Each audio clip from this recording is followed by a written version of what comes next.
त्यो बाँदर हो बाँदर अघि वही पार्टी कार्यालयमै गइरहेको थियो कता पार्टी कार्यालयको त्यो रुखमा बाँदर थियो नमस्ते भाइ नमस्ते भाइ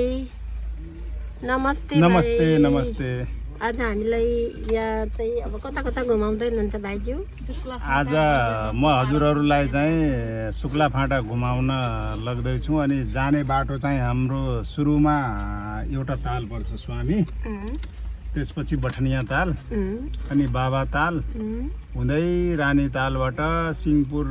पोस्ट हुँदै शुक्ला फाँटा घाँसे मैदान घाँसे मैदान यदि अब सक्यो भने ठुलोभन्दा ठुलो 12 सिंहको झुन्ड देखाउने प्रयास गरौँला ल है भाइ धेरै धेरै यहाँलाई धन्यवाद हामी काठमाडौँबाट आएर यसरी घुम्न